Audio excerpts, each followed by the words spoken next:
Gracias, sí, es un placer para mí, un honor volver a estar con ustedes. Siempre es lindo compartir la palabra de Dios con los hermanos y la verdad que el tema de hoy es algo difícil de entender, pero es bastante común que dentro del cristianismo se lo vea a Dios el Padre como un Dios vengativo, un Dios destructor, un Dios implacable, severo, casi diríamos falto de amor.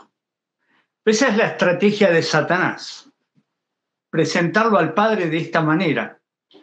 Y muchos cristianos caen en la trampa de verlo a Dios el Padre de esa manera, porque no lo conocen. Jesús se desilusionó mucho cuando los discípulos le decían, muéstranos al Padre y nos basta. Y en realidad habían convivido 3 años con la imagen del Padre, porque Jesús es la imagen de su Padre. Y eso realmente lo puso muy triste. Dijo, no entendieron nada. 3 años con ustedes no entendieron nada. Por favor, ¿qué estoy haciendo acá? A lo suyo vino y los suyos no lo recibieron.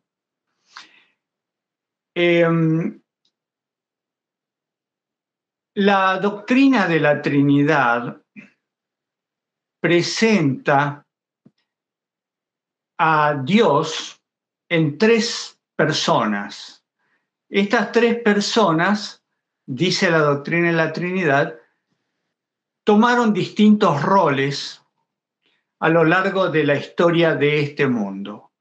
Desde que el ser humano cayó, se dividieron roles que antes no sabemos cómo eran, así dice la gente que cree en la doctrina de la Trinidad, no sabemos cómo era, pero a partir de la creación del mundo y de la caída de Adán y Eva, esos roles se manifestaron de la siguiente manera. El Padre interviniendo en la humanidad pecadora durante todo el tiempo del Antiguo Testamento hasta el nacimiento de Cristo. Casi podríamos decir que el Padre desaparece en el momento del bautismo de Jesús, que es el ungimiento de Jesús, ¿no? El segundo ungimiento. Y ahí desaparece y deja paso a su Hijo amado, que nos muestra otra faceta, que es la faceta del amor, de la contemplación, de que todo está bien porque la gracia te salva y la gracia a través de la muerte de Cristo hace que los pecadores ya no necesiten de la ley esclavizante que el Dios del Antiguo Testamento le había impuesto a Israel, ¿no? Entonces, a partir de la muerte y resurrección de Cristo, esa gracia nos saca el yugo del pecado de los mandamientos y nos hace libres. Bueno, después de la ascensión de Jesús, el tercer Dios o la tercera persona de la Trinidad se hace cargo del destino del planeta Tierra, obrando a través de distinto tipo de dones, de distinto tipo de actividades en la tarea de llevar adelante la predicación del Evangelio a todo el mundo. Y esa es la tarea del Espíritu Santo. Bien, teniendo en claro este panorama, vamos a leer Juan capítulo 1, desde el verso 1 hasta el 5. El Evangelio de Juan capítulo 1, versículos 1 al 5, es la base de lo que vamos a ver hoy. Y por eso yo les pido que permanezcan con la mente abierta, los ojos abiertos, porque a partir de ahora, a partir del momento en que terminemos de leer estos 5 versículos, les voy a mostrar otra realidad. Así que vamos a leerlo. Juan capítulo 1, versículos 1 al 5 dice así, son extremadamente conocidos. Creo que no hay cristiano que no haya comenzado su camino del cristianismo conociendo estos versículos.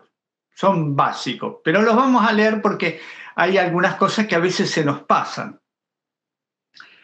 En el principio era el verbo. El verbo era con Dios, o sea, estaba con Dios. Y el verbo era Dios. ¿Quién es este verbo? Es Jesús, la palabra. Verbo quiere decir palabra. En el griego es palabra, el verbo es la acción.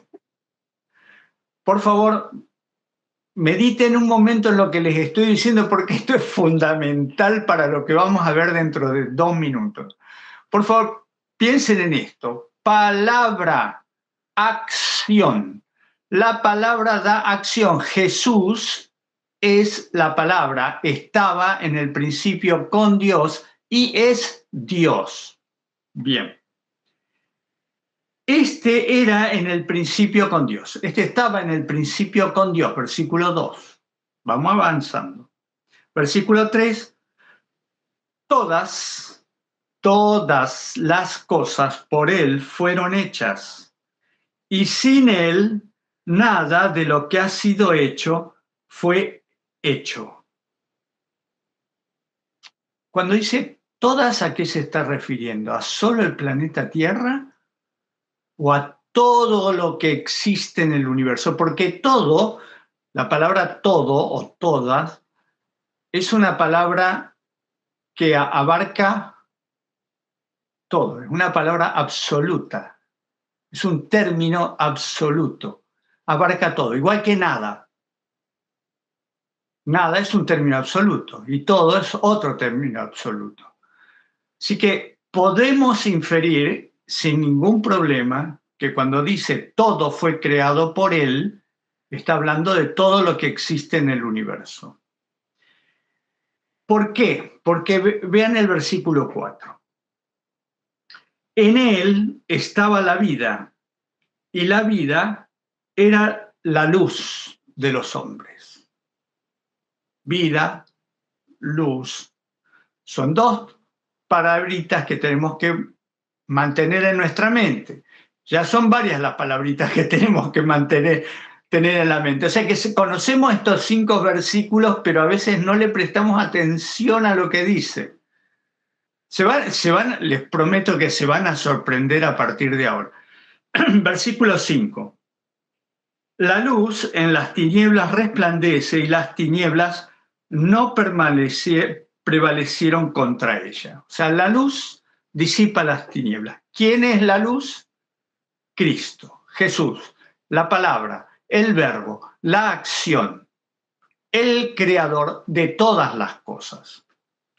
Muy bien, con esto en mente, y si quieren poner un dedo ahí, pónganlo, porque se los voy a hacer recordar dentro de un minuto. Vamos a Génesis, capítulo 1. También vamos a ver algunas cosas del capítulo 2. Pero fíjense ustedes, ¿no? Lo que viene a continuación. Dice el versículo 1, en el principio creó Dios los cielos y la tierra. Bueno, ¿qué cree la mayoría de la gente? ¿Quién es este Dios? ¿El Padre o el Hijo?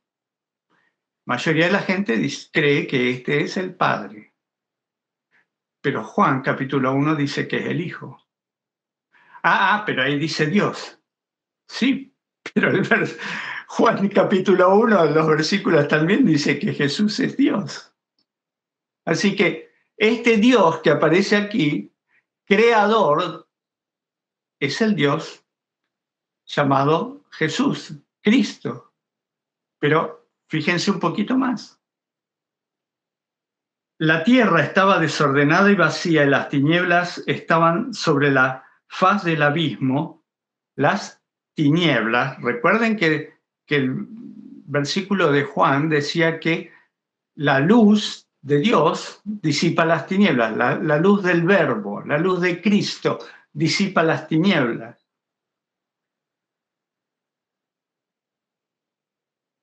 El Espíritu de Dios se movía sobre la faz de las aguas. Otro concepto trinitario. Acá los trinitarios dicen, ve, ahí está el segundo Dios. Uno está, creó Dios los cielos y la tierra, está en el versículo 1, es el Dios el Padre, que después se presenta como el Padre. Y acá, en el versículo 2, habla del Espíritu de Dios, es el Espíritu Santo, la tercera persona de la Trinidad. No. No, porque lo que dice acá este versículo es que lo que se movía sobre la faz del abismo es el Espíritu de Dios. Dios está en su trono, pero es omnipresente a través de su Espíritu. Él no deja su trono para venir a recorrer el mundo y andar por sobre la faz del abismo, sino que envía su Espíritu, es lo que dice acá, el Espíritu de Dios. No dice Dios Espíritu, sino que dice el Espíritu de Dios. Y ese de es importante. La mayoría de la gente no le da importancia, pero ese de es importante. Cuando dice el Espíritu de Dios, no es otro Dios, sino que es el propio Espíritu de Dios. Jesús le dijo a la mujer samaritana, Dios es Espíritu, y estaba hablando del Padre. Sigamos un poquito más. Versículo 3. Y dijo Dios, sea la luz, y fue la luz. Y vio Dios que la luz era buena, y separó Dios la luz de las tinieblas. Y también leímos recién en Juan capítulo 1 que Jesús es la luz que separa las tinieblas y que hace resplandecer sobre todo, eliminando la oscuridad. Pero para que ustedes me crean de que quien está acá es Jesús, es Cristo. Si quieren no le decimos Jesús, le decimos Cristo, es lo mismo. Cristo quiere decir el ungido, es una palabra griega, Christos, que quiere decir el ungido, que es la traducción de la palabra hebrea Mashiach, que quiere decir el ungido. ¿El ungido cuándo? El ungido cuando fue presentado delante de los ángeles, Salmo capítulo 2, donde dice que yo publicaré el decreto, mi hijo eres tú, y ese mi hijo eres tú, yo te he engendrado hoy, es el decreto, o sea, mi hijo eres tú. Ese es el ungimiento del Mesías, de Jesús, de Cristo, como le quieran decir. Los demonios le dicen a Jesús, los demonios que estaban en el endemoniado gadareno, le dicen, Jesús, hijo del Dios Altísimo, no nos envíes al abismo. Ese es el nombre que tenía en el cielo, hijo del Dios Altísimo. El Altísimo es Dios, el Padre, y su Hijo es el Hijo del Dios Altísimo. Es fácil de entenderlo. Lo que pasa es que la doctrina de la Trinidad nos ha oscurecido todo esto. Cada uno de los días de la creación que se presentan en Génesis 1 nos habla de hizo Dios esto, hizo Dios lo otro, hizo Dios lo de más allá. Y por eso mucha gente dice, bueno, este es el Dios del Padre. Pero vamos al capítulo 2 de Génesis y vamos a ver lo siguiente. Dice el versículo 7, Génesis 2:7. Entonces Jehová Dios formó al hombre del polvo de la tierra y sopló en su nariz aliento de vida, y fue el hombre un ser viviente. Y de aquí en adelante es cuando empieza a aparecer el término Jehová. Jehová o Jehová Dios, que si lo queremos ver vendría a ser el nombre y el apellido. Jehová Dios. Son términos humanos, pero veamos, Dios y Jehová son dos términos que se aplican indistintamente al Padre y al Hijo, porque tanto el Padre como el Hijo son eternos. Jehová quiere decir eterno, es una transliteración del nombre que es YHWH, las cuatro palabras, el tetragramatón, que significa el eterno, el que es, el yo soy, que ahora lo vamos a ver dentro de un rato. Entonces acá aparece en el capítulo 2, por primera vez en la Biblia, la palabra Jehová, que se aplica a Jesús. Jesús dijo, antes de que Abraham fuese, yo soy.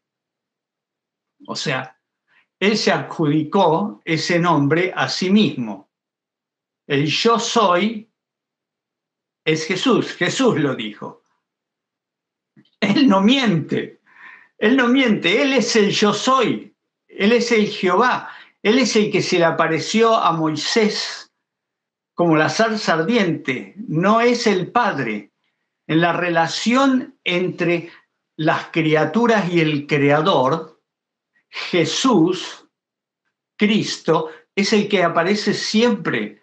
En todo momento, Jesús es el que se relaciona con Adán, es el que se relaciona con Caín, es el que se relaciona con Enoc. Ese caminó Enoc con Dios durante 300 años y fue trasladado al cielo. Ese caminar es con Cristo. No caminó con Dios el Padre, caminó con Cristo. Vamos al capítulo 6 de Génesis.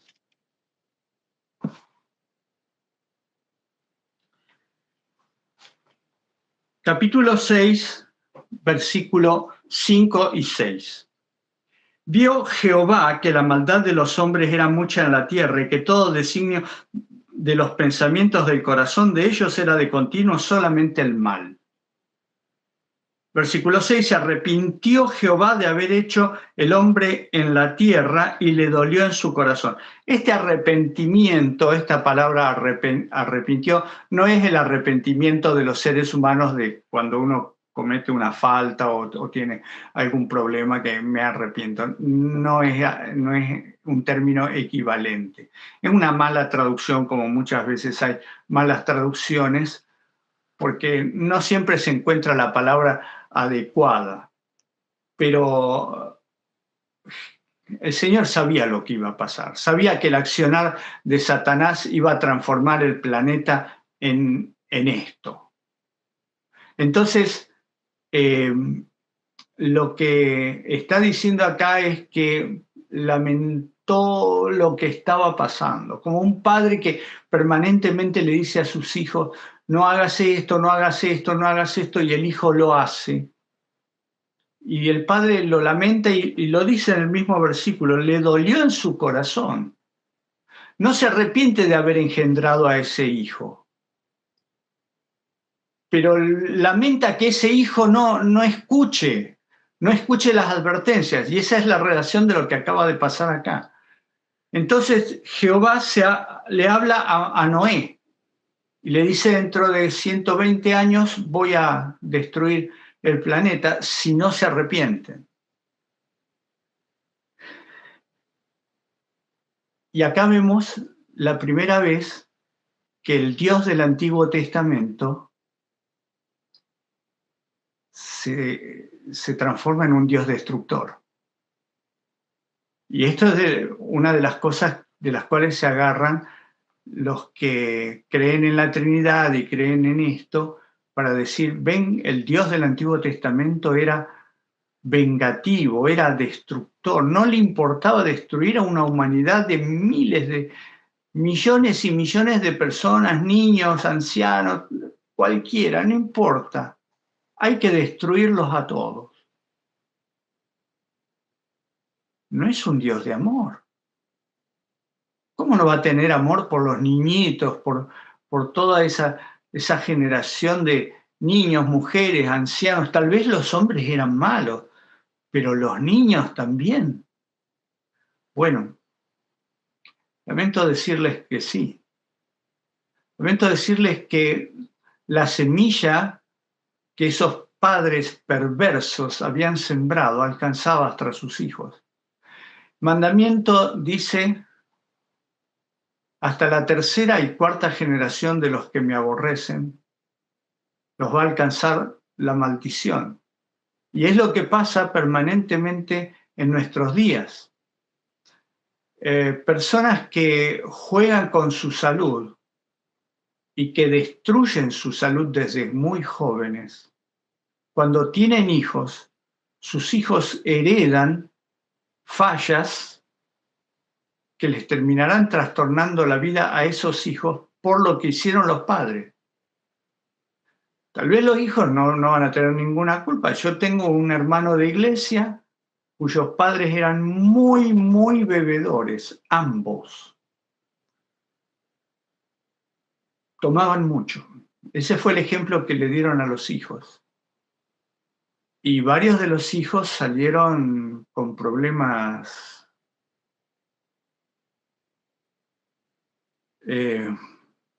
genéticos, varios, heredados de sus padres, y con la tendencia al alcohol, obviamente. A nuestro hermano de iglesia le costó muchísimo dejar el alcohol. Gracias a Dios lo logró. El Evangelio le salvó, pero algunos hermanos y sus padres fallecieron con sus cuerpos destruidos, y eso pasa todo el tiempo. Todo el tiempo. Más que nada en aquella humanidad perversa, como dice el capítulo 6, el versículo que acabamos de leer, el versículo 5, el pensamiento de ellos era de continuo al mal. Y esto lo podemos ver también en nuestra sociedad, una sociedad pensando continuamente el mal. Entonces, si nos vamos unos cientos de años más adelante, nos encontramos con Sodoma y Gomorra, con todos los habitantes de Sodoma y Gomorra golpeando en la puerta de la casa de Lot para que le entregue a esos dos jóvenes, a esos dos varones que acaban de llegar, que ellos querían violar. Dice, desde el menor hasta el mayor, hasta el anciano. Todos estaban golpeando la puerta, dándole la razón a Dios de por qué él tenía que destruir esa sociedad. Y ahora veámoslo desde el punto de vista médico. Muchas personas no entienden estos aparentes actos de crueldad. ¿Por qué Dios actúa tan cruelmente en el Antiguo Testamento? Porque no entienden la necesidad de castigar el pecado o erradicar el pecado. El pecado es una enfermedad destructiva de la sociedad. Cuando digo una enfermedad destructiva me estoy refiriendo a enfermedades como por ejemplo la gangrena o el cáncer. La gangrena no tiene tratamiento. Cuando está avanzada hay que amputar sí o sí. Muchas personas, cuando se les dice, mire, hay que amputarle pónganle la pierna, porque ya esto avanzó muchísimo. A veces con amputar un dedo, cuando es incipiente, se soluciona. A veces hay que amputar media pierna o una pierna, o la gangrena termina matando el cuerpo. Entonces el médico le dice, tenemos que amputar. No me corte la pierna, no. Pero si no le corto la pierna, usted se muere. ¿No hay otra solución? No hay otra solución. O pierde la pierna o pierde la vida. ¿Qué elige usted? Esa era la situación antes del diluvio. O se perdía la humanidad o se perdía el planeta. Si se pierde el planeta no puede venir el Mesías, porque no queda nadie. Si solamente en ese tiempo del diluvio se salvó Noé y sus 3 hijos, la esposa de sus hijos y su esposa, la propia esposa de Noé, 8 personas se salvaron. De toda una humanidad que, según los cálculos, por la longevidad de toda la gente, había millones y millones y millones, probablemente más de 1.000 o 2.000 millones de personas en todo el planeta. No se olviden que la gente vivía cientos de años y tenían cantidad de hijos. Y habían pasado 1.656 años desde la creación. Entonces, Dios, que sabe todo, sabe que si deja una generación más, se pierde el conocimiento de Dios, se pierde. Cuando se muere Noé, fíjense lo que pasó después del diluvio con Cam, que la descendencia de Cam ya terminó alejada de Dios. Entonces, hermanos, no había otra solución, no había otra solución. Dios lo hizo por amor, porque o los exterminaba o el Mesías no venía. No llegaba a cumplirse 4.000 años del plan de Dios para que viniera el Mesías. Tuvo que hacer un corte drástico, dramático, dolorosísimo, pero hubo que hacerlo. Hubo que hacerlo por amor, como el médico.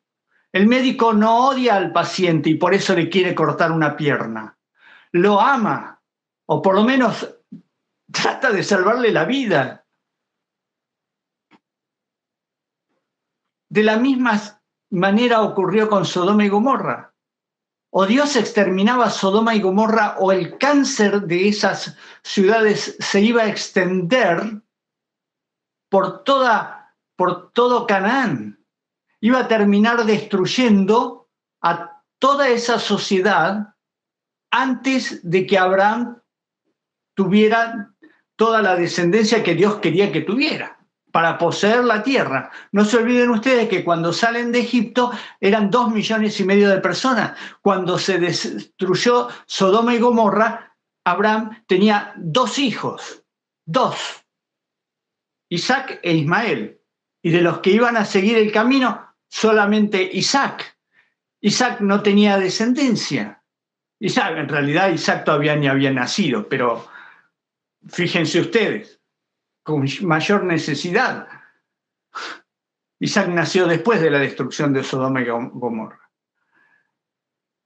Lo tenía que hacer. Dios no destruye por destruir, porque le agrade destruir. Jesús, Cristo, que era Él, el ángel de Jehová. Ustedes quieren hacer una investigación propia, pongan en el buscador de sus teléfonos, pongan ángel de Jehová y lean todos los versículos donde se menciona el ángel de Jehová. Son como 50 versículos aproximadamente. Y lean todo el contexto, toda la historia en la cual aparece el ángel de Jehová. Y vean lo siguiente: cuando aparece el ángel de Jehová, la persona que ve el ángel de Jehová lo adora. Y el ángel de Jehová no le dice no me adores. porque es Jehová, es Cristo el que se presenta. Es Cristo el que se presenta arriba de la escalera a Jacob. Es Cristo el que se presenta a Abraham antes de destruir Sodoma y Gomorra. Era Cristo con 2 ángeles más. Es Cristo el que se presenta en la zarza ardiente en el desierto. Es Cristo el que está en el monte Sinaí. ¿Cuál es el nombre? Es Jehová, es yo soy. Es Cristo el que le dice a Moisés, yo soy el que te envía, yo soy.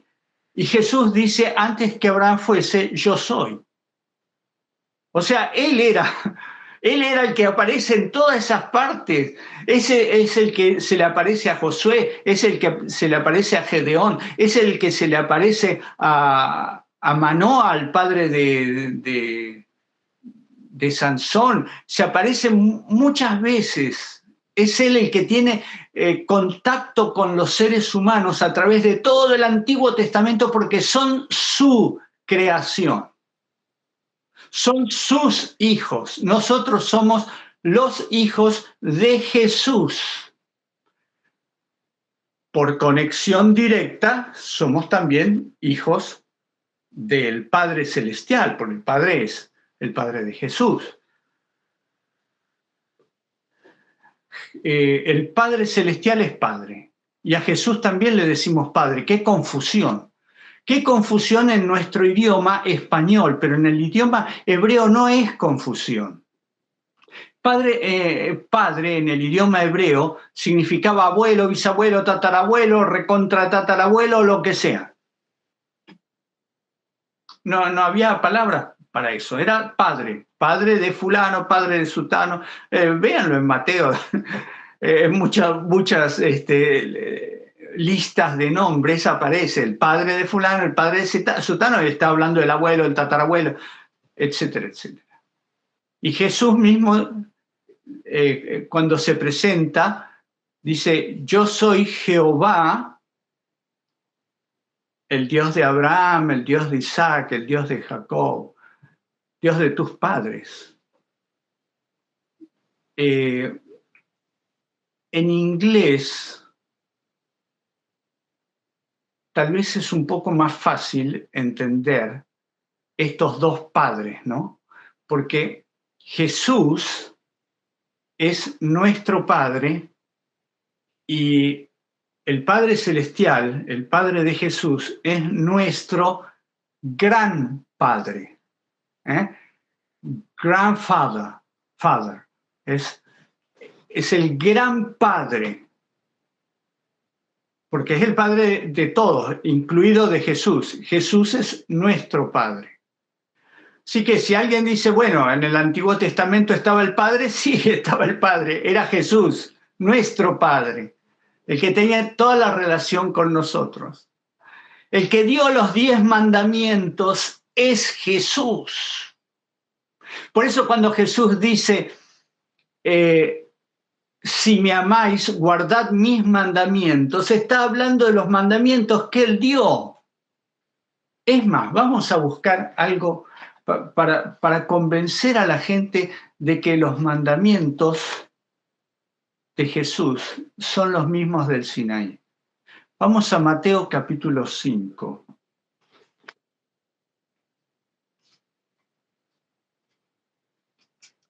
Es el Sermón de la Montaña.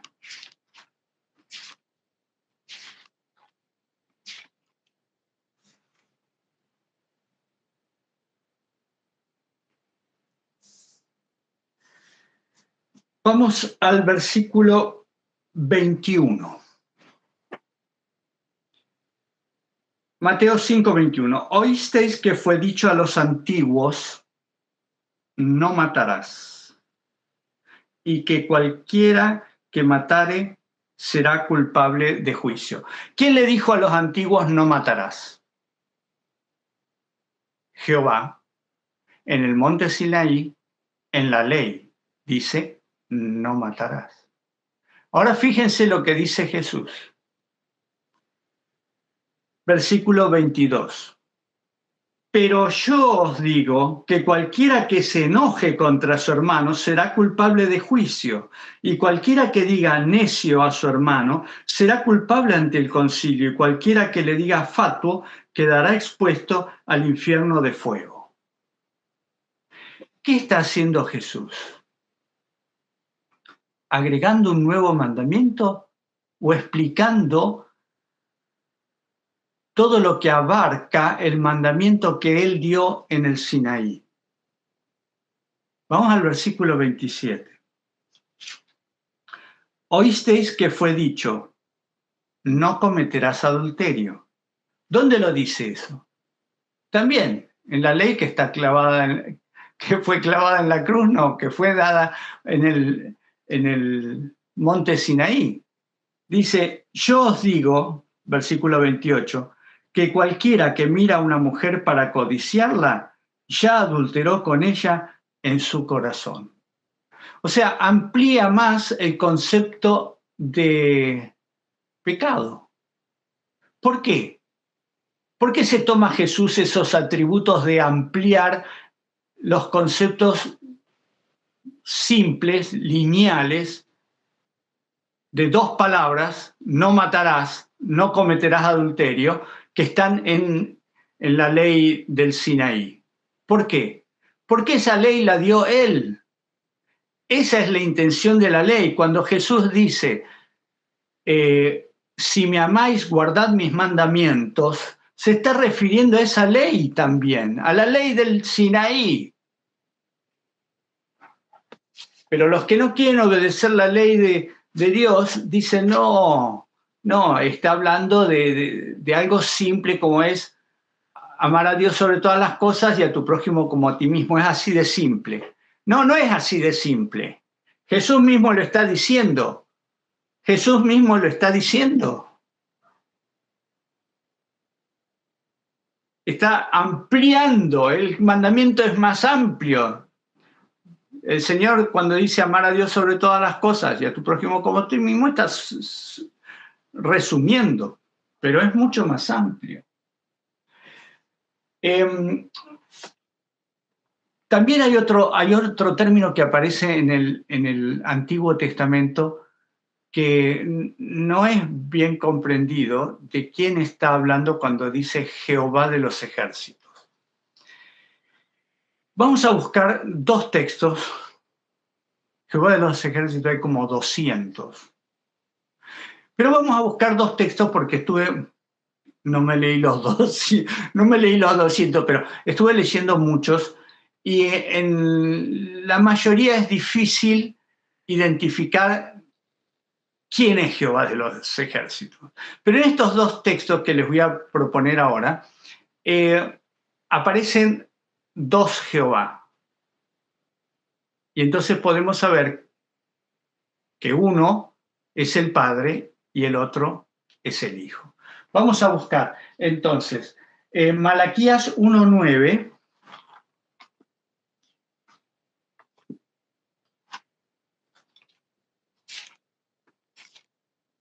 Malaquías es el último libro del Antiguo Testamento. Esto es para mostrar que desde el principio hasta el final aparece Cristo.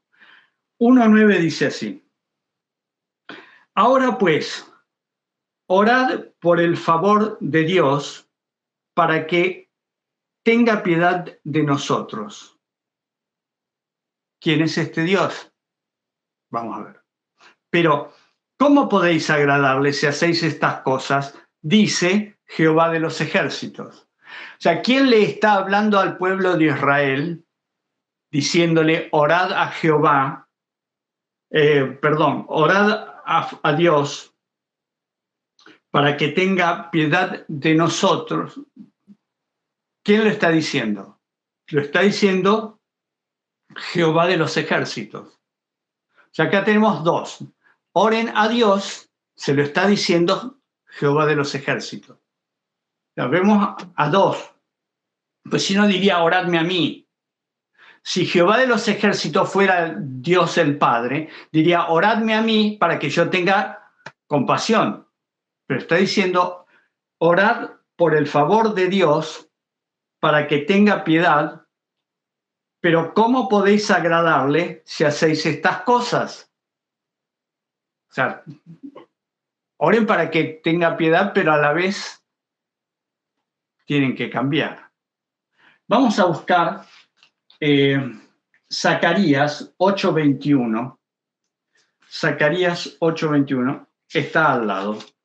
Así que no los estoy volviendo loco con esto. 8:21. Dice así: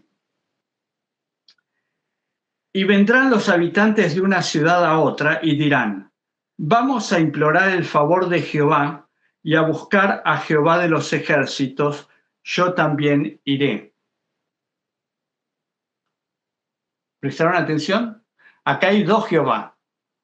Jehová y Jehová de los ejércitos. Se menciona a los dos.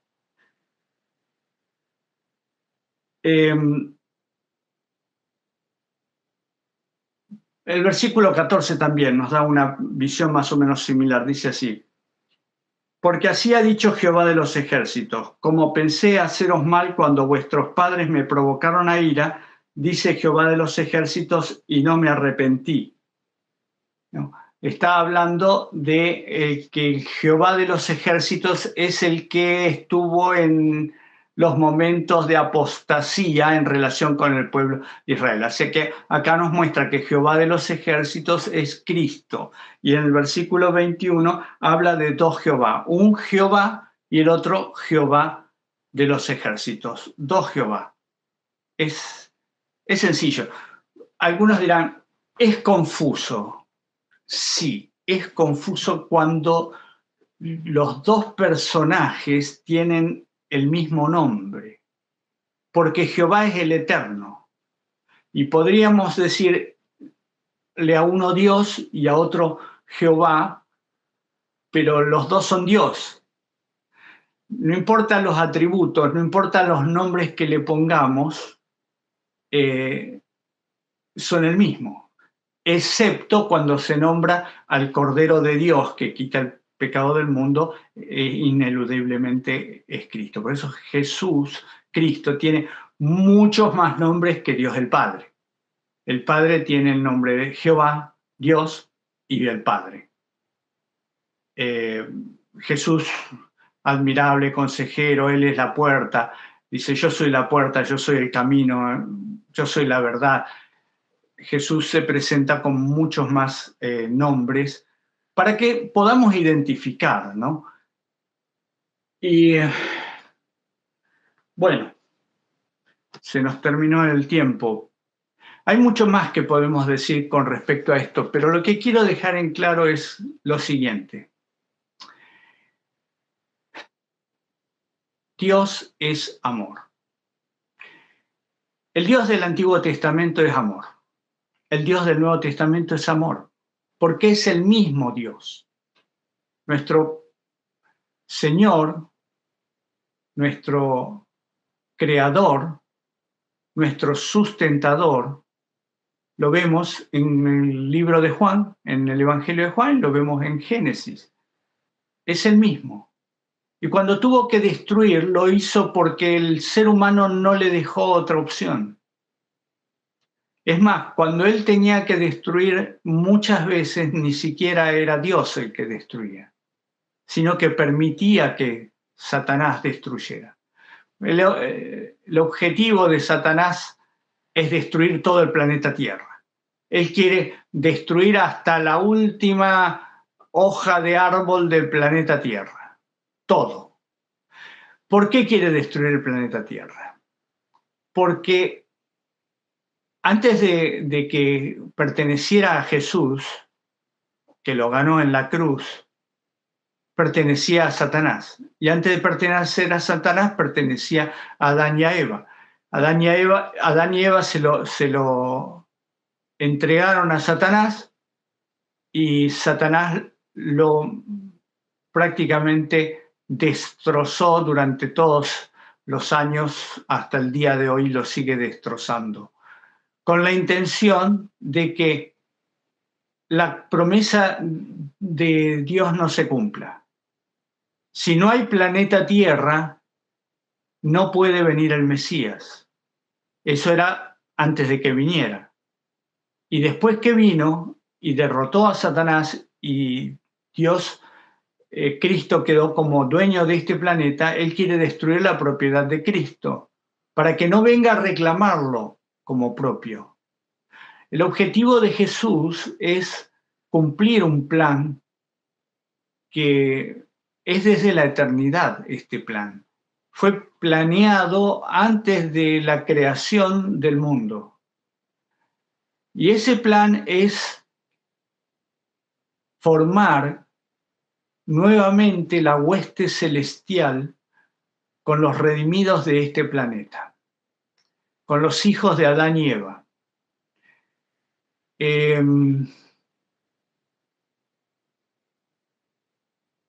Satanás quiere impedir eso.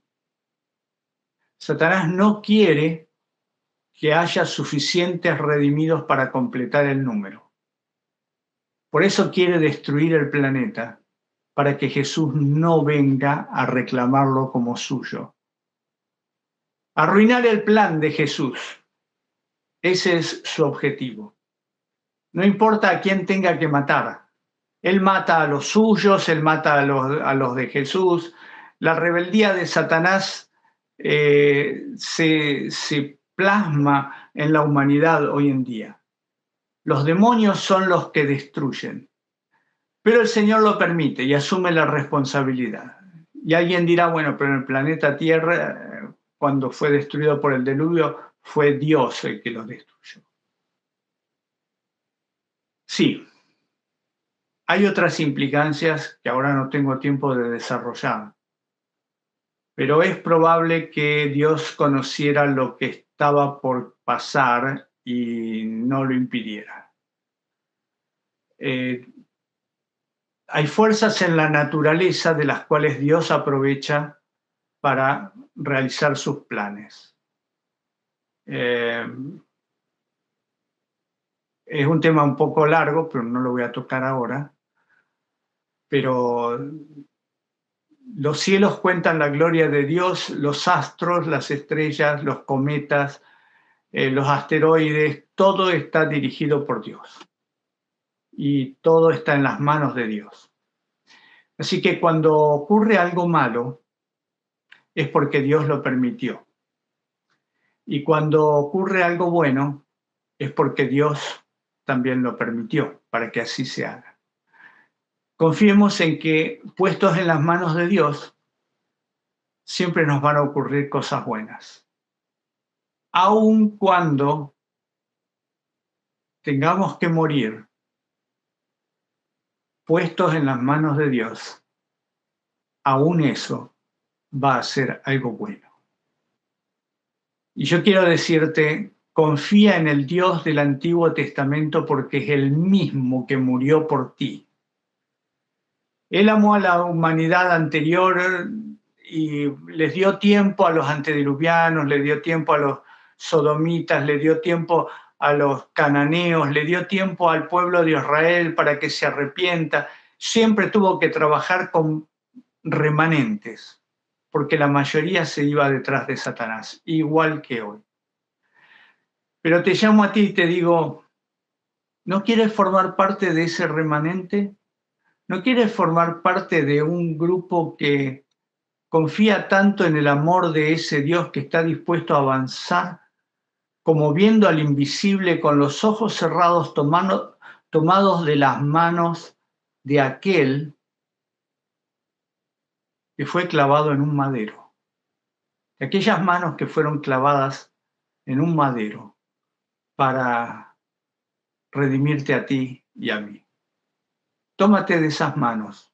Son manos confiables. Es el mismo ayer, hoy y por los siglos. Que el Señor te bendiga.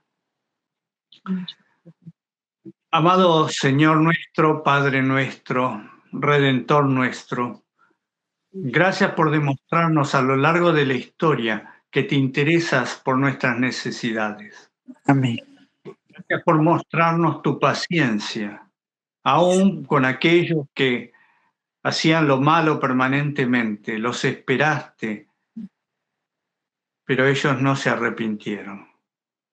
Señor, que nosotros no sigamos ese ejemplo, que nuestra vida sea un arrepentimiento constante, un cambio profundo para asemejarnos a ti. Gracias por mostrarnos al Padre en su amor que te dio a ti para que pudiéramos vivir eternamente contigo y con los ángeles y otros seres que no conocemos pero que quisiéramos conocer. Como queremos conocerte a ti en más profundidad a lo largo de toda la eternidad que resta. Arrodillarnos a tus pies, Señor, y adorarte. Gracias, Padre. Gracias, Señor nuestro. Pon tu poder y tus manos sobre cada uno de los que dicen ser hijos tuyos para que puedan resplandecer en este mundo tan oscuro, porque tú eres la luz. En tu santo y divino nombre, Señor. Amén. Amén, amén. Amén.